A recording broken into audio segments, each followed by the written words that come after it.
everyone. Good morning. Friday the 13th. Whoop, whoop. I'm delighted to be here. I'm Sarah Backhouse. I'm the Managing Director of Sustainability 50 and Communications 50 at World 50. These are private communities for global executives to share best practices and new ideas with one another. And I am delighted to be your moderator today, and I'd like to invite my panelists to the stage. Come on up, guys.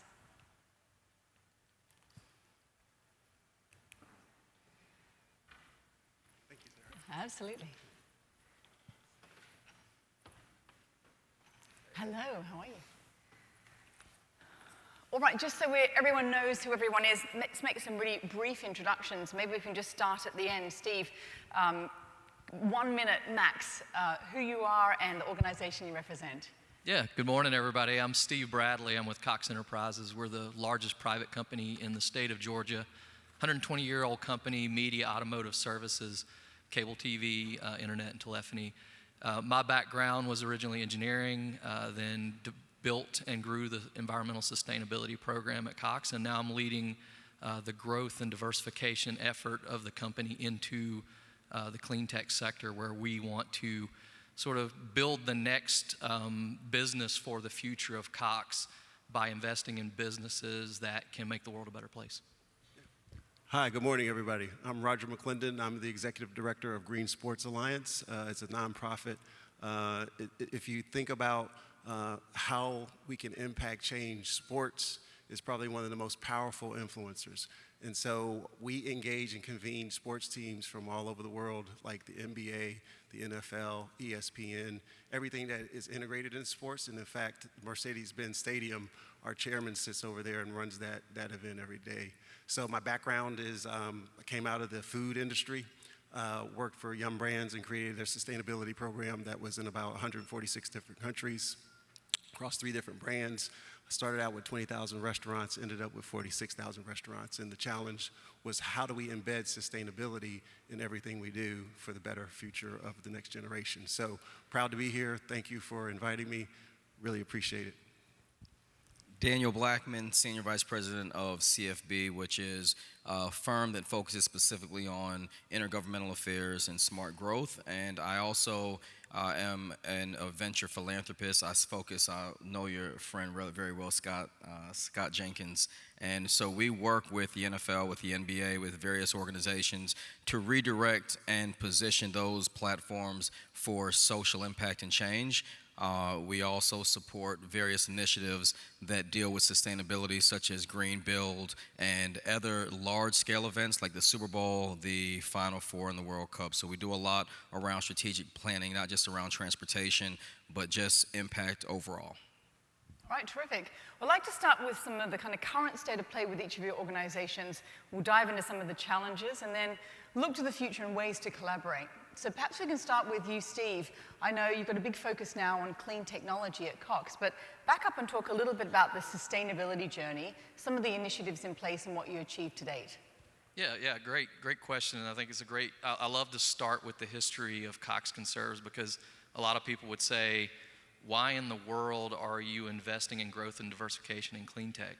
And so the story behind it is Jim Kennedy, who's the grandson of the founder, and he was our CEO at the time, now chairman. He wanted his legacy from his time in a leadership position at Cox to be that we left the world a better place. He was thinking about these kind of things 20 years before anybody else was, because of where he grew up and the things that he saw. And so, we built Cox Conserves to honor that legacy, and we purposefully created really aggressive goals: carbon neutral, water neutral by 2044, and zero waste to landfill by 2024. And the reason we did that is because we wanted to integrate sustainable thinking into every business decision that we made.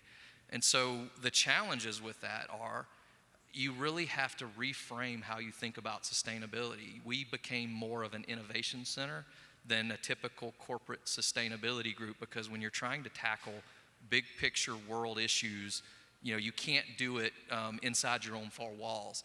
And so that's really what led us to start investing outside of Cox to try to solve some of these problems, because for us, sustainability means being around as a company for another 120 years and having healthy employees, customers, and communities to serve. And so to do that, we have to operate at the intersection of good for the planet and good for the bottom line. And I think to me, that's the legacy of what we built with Cox Conserves, is to be able to make a difference on the planet while also driving double-digit after-tax returns that are on par with everything we're doing as a company. Like, that's how you grow and magnify your impact. That's great, Steve, and we'll dive into some of those exciting innovations in clean tech in just a moment. But turning over to Roger next, give us a backstory of the Green Sports Alliance. Yeah, it started about 10 years ago. It will be 10 years next year, and it was under the auspices of a gentleman named by Paul Allen, and bless him, he's passed away this year, but we all know his legacy.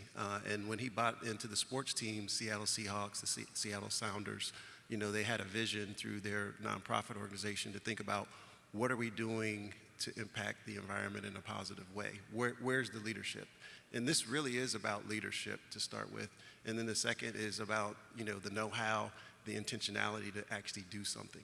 And so what he did, he created the opportunity to found this organization to combine all the power of sports to a focus of sustainability. And that's been focused on environmental sustainability. And you start with your operations, just like you said, and what you can control. And by thinking about design, build, operate, maintain model, you can do a lot with what you can control. But it's bigger than that. You cannot separate sustainability, environmental sustainability from the people. Mm-hmm. So there's a social conscious and social impact that has to be integrated. And we've got a lot of work to do if you look around. So it was started 10 years ago. What we're thinking about is what's next and the challenge of what's next. And we have a framework called Playing for the Next Generation. And it's about, our sons and daughters, and their sons and daughters and the future of humanity, which was talked about in the debate last night. This whole idea of the framework of the United Nations Sustainable Development Goals are global. We have a position of leadership in the United States where we can actually make an impact. And we have to be conscious of the economics, but we also have to be conscious of what if we don't do it. So these targets, the targets that you set, they're very bold. And the question for us, the sports, doesn't matter what your background, doesn't matter where you come from, your religion, what language you speak, we're focused on winning, and that's the collaboration we want to bring to this challenge of climate change and climate action. So I'm proud to be at the center of that and work with partners across the table, including non-government organizations, government organizations, and corporations to bring a win-win attitude to this. Give us a really quick example of that. We're sitting opposite the beautiful Mercedes-Benz Stadium. Talk about what that means on a community level. Yeah, I have to give it to Scott Jenkins, who executed that, who's the GM that runs that. So I'll give you a quick example and then answer that question. So this weekend, they'll have 70,000 fans come in for a soccer match. That will be on Saturday.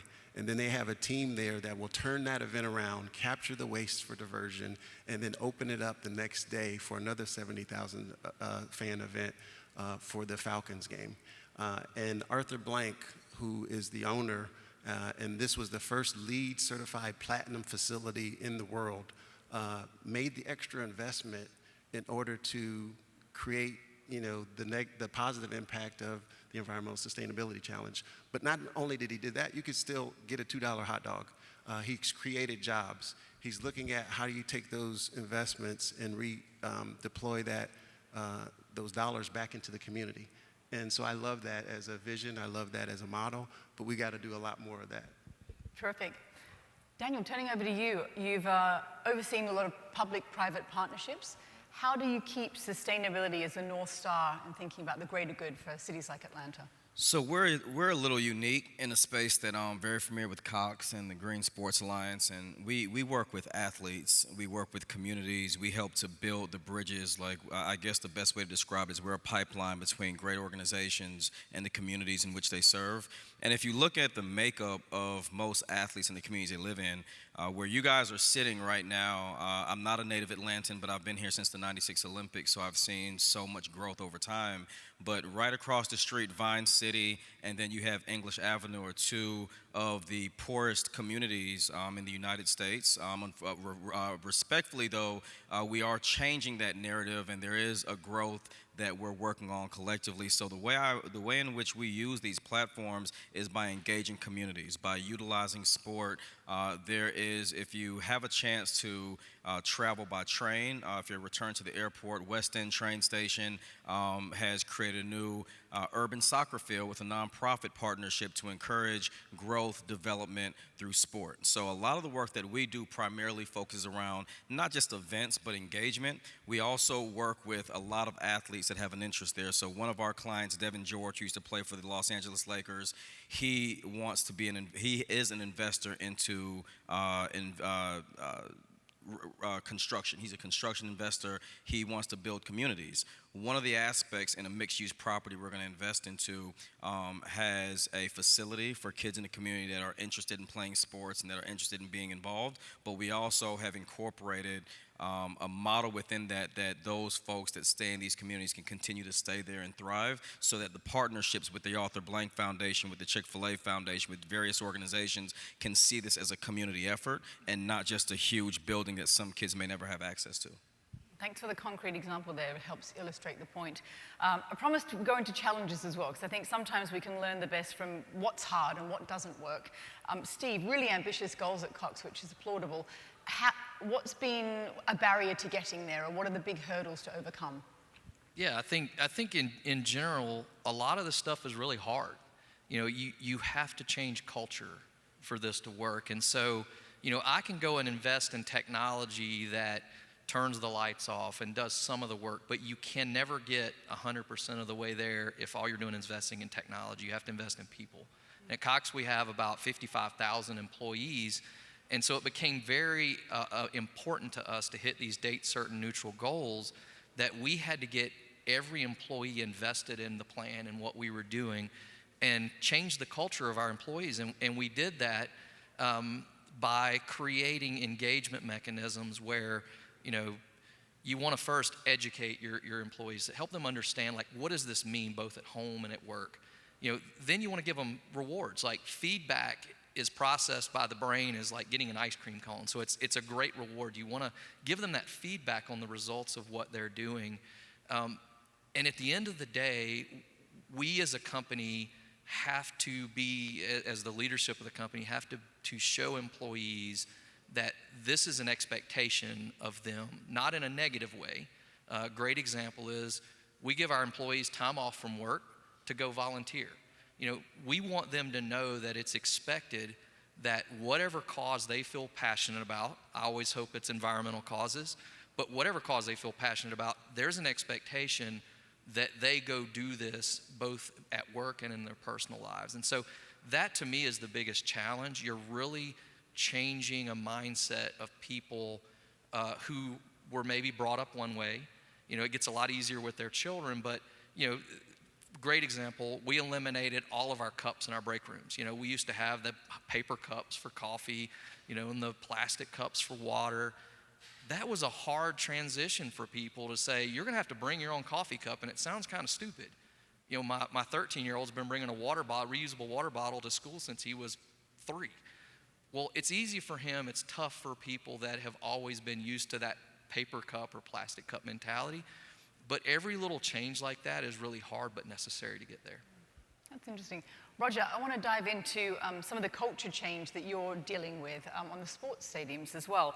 And you're doing some pretty interesting things. I know that you're looking to channel some money back to low-income communities to help with things like solar projects, for example. And you're even looking at things like a carbon tax. Can you share a little bit more about that? Yeah, I'll start with the macro and go to the micro. And this is what we talk. We talk global a lot of times, that this is a global challenge. And what happens in China, like when they sneeze, we catch a cold.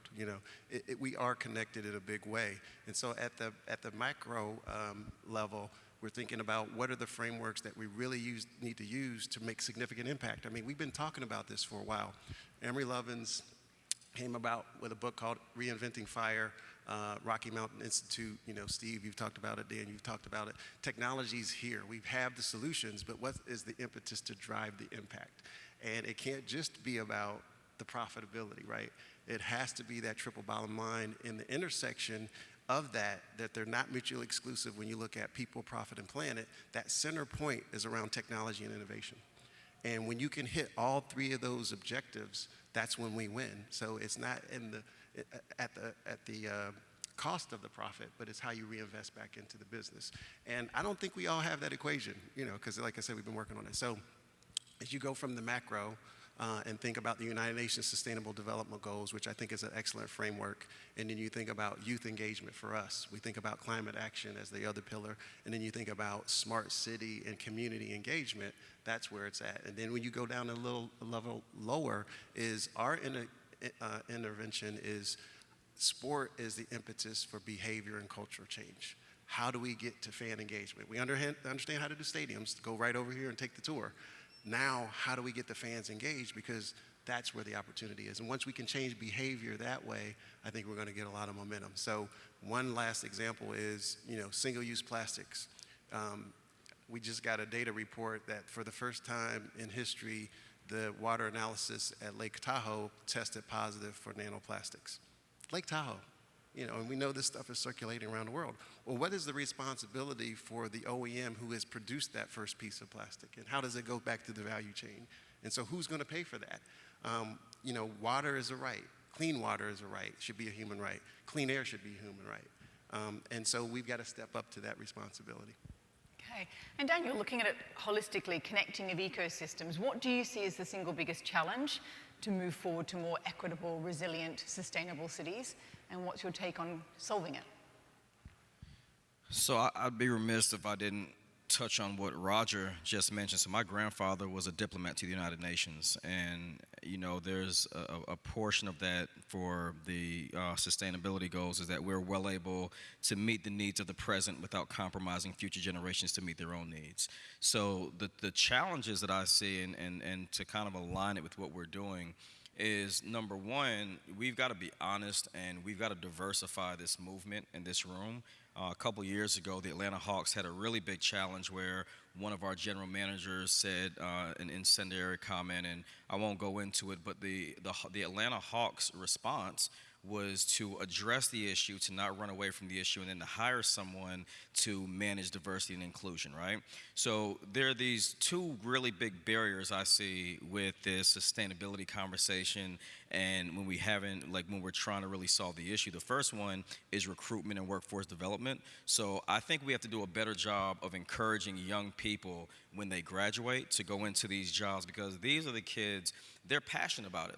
I don't want to turn this political, but some of us in here may vote, right? A lot of young people vote on issues, whether that's human trafficking or the opioid crisis or climate change. So we have to meet them where they are, and we have to encourage them to go into positions with a company like Cox or to support the Green Sports Summit that happens once a year. And I think I think if we're able and willing to do that, it will not only help us with new ideas, which we can't be afraid of. I don't know how many of you all are in the C-suite or in decision-making spaces, but I would challenge you, whether it's in the boardroom or in a corporate meeting, to allow some folks to share some ideas with you, especially younger folks, that they may be a little non-traditional, just like what Steve said a little bit earlier about his 3-year-old bringing their own water bottle to school. Like, some of these young people have grown up with just a different perspective, and we need to embrace that. It doesn't mean they're always going to be right, obviously, but it does mean that they may think and address things a little bit differently. And then lastly, Atlanta will be home this year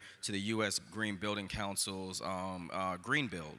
And one of the things that I've encouraged, and we've been in touch with President Obama's foundation, is working with historically black colleges and universities to help to promote diversity and inclusion.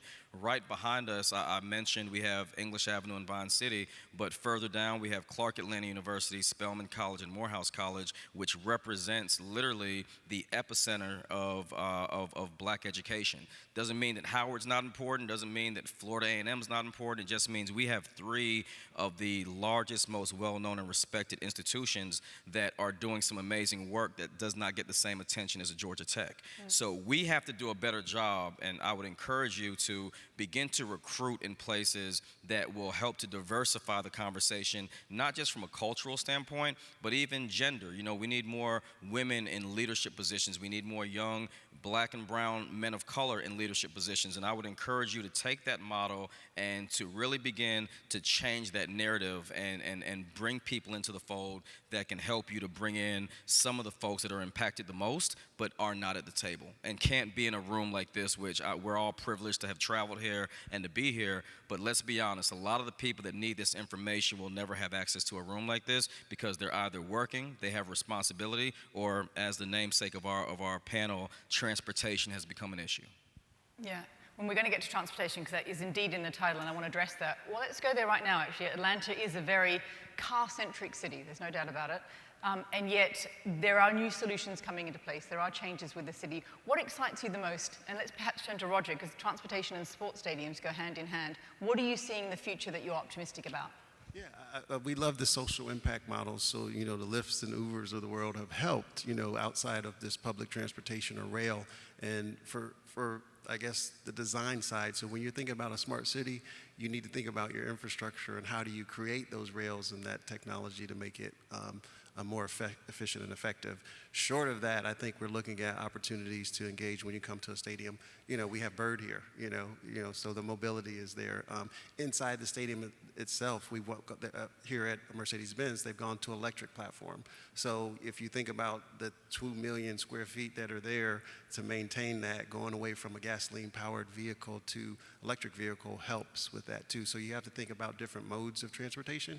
And when we're talking about, EV and moving beyond, again, back in the book, Reinventing Fire, we've got to be proponents of that. We've got to be enablers of that. And so think about the infrastructure that needs to be in place to accelerate that technology. And we're talking and having those conversations. Steve, how is it at Cox as far as transportation? How are you thinking about that? Yeah, so we're an automotive services company, world's largest wholesale auto auction, and provide a lot of dealer services. And I know Lee Malloy from Cox Auto will be here later today, so you should catch her panel. She's way more in the know than I am. But generally speaking, because this is a big part of our business, we are invested in the change to shared services. I have a utility background 20 years ago. I love electrification of everything. It just makes all the sense in the world, especially when you live in a place like Atlanta, a non-attainment zone. I suffer from particulate matter, issues, and that keeps my sinuses continually inflamed. To get those emissions, taken care of in that way is huge for us. And then the traffic here in Atlanta, I know a lot of you probably travel from other places. It's horrific. And we need solutions, and all the autonomous vehicles, are really opportunities. Bird is a great opportunity to take some of that traffic off the road and make Atlanta be not only a better place to live and work, but also to create opportunity for some of the people that Daniel was talking about that, can't own a car, and may not be able to get to the job that gives them their best potential to pull themselves, up some notches, socioeconomically. And so, we're 100% all in at Cox, and would love for you to catch, Lee's talk about that. Okay. Well, back to you, Steve. I am dying to hear about what some of these kind of cool clean tech innovations that you're working on and focusing on. What can we expect from Cox and indeed the world in the future? Yeah, so I'll just give you a quick teaser of a few of them. I'm not going to go into Carbon Lighthouse. My CEO, as well as their CEO, is doing a fireside chat later, so I don't want to steal their thunder, but really exciting what they are doing in their mission to end climate change. But I'll talk about a couple of them. One of them is right here in Atlanta, and this is what gets me excited about clean tech is, I believe Atlanta has the opportunity to be the nucleus for this movement. It doesn't have to be West Coast. It doesn't have to be Northeast. I'm hoping to build that here in Atlanta. And so we have a technology, to Roger's point, around single-use plastics. We have a technology right here in Atlanta that we're commercializing that can basically create a closed-loop system where those are chemically converted back to virgin molecules and can be used infinite numbers of times. That solves all the problems, and in a profitable way, which is sort of the holy grail of the triple bottom line. Really excited about that. We've made an investment. We're really focused on food and agriculture. All of the planet's resources, I think in 2050, the stats out here is we're going to need 3 times the amount of resources that we have today. our whole thesis around clean tech is we need to be the enabler to feed a growing population, to offer people clean drinking water and access to clean, affordable energy to where they can be competitive. And so agriculture is huge for us. We invested in Bright Farms, a controlled environment agriculture company. It takes all of the uncertainty because of climate change, bugs, disease, the toxins that can get into these things. They grow leafy greens and can offer those basically local to communities where the taste is so much better because they're so fresh. And so customers love it because it offers that surety and safety that they know they're getting a really high quality product. On the other side of things, we just made an investment in a company called Sierra Energy. They have a technology to cleanly end waste going to landfills. Our model today is we all throw this stuff away, including 90% of plastics. We take it and we bury it in the ground in some rural community where it's out of sight, out of mind. Sierra has a technology to take that waste and convert it into marketable, clean energy and clean products and basically eliminate that big hole in the ground. And what's really exciting about this is it becomes a factory that can be located in any city where you're not transporting these things out, into the rural areas. You can deal with it right there, and you're doing it in a profitable way. So those are just a couple of the places where we're investing our money. That's exciting. The plastic piece excites me a lot, actually. A huge solution. Roger, I want to hear what excites you most in the future for sports, and does esports play a role in that? Absolutely. First, I want that technology Steve's talking about. How quickly can we get it? Yeah, esports is kind of the future, and I've got 4 kids, and 2 of them used to play video games all the time. And I say, you'd never get a scholarship doing that. Please go study. And now they're giving out scholarships in esports. No, it's a way again to influence culture. That's a big part of our culture, and it's global. And so we're on the front end of engaging in that space, and we're excited about it because we do think it's going to be a big play for us. So that's my short answer. Excellent. Daniel, what are you looking forward to? What am I looking forward to in general? Well, in your world, as far as sustainable cities. I'm gonna be honest. I mean, how many of you all are in sports? Just wave at me. Okay, so like 3 hands, 4. How many of you in transportation? Wave at me. Okay, about the same number. So I would say this: be disruptive, be intentionally bold, be very courageous with what you do. I don't think we have the luxury of being passive about the urgency that our planet is in right now. What I'm excited about is in the midst of what we are seeing globally with a lot of the challenges we face, we're seeing a tremendous amount of communities and organizations step up.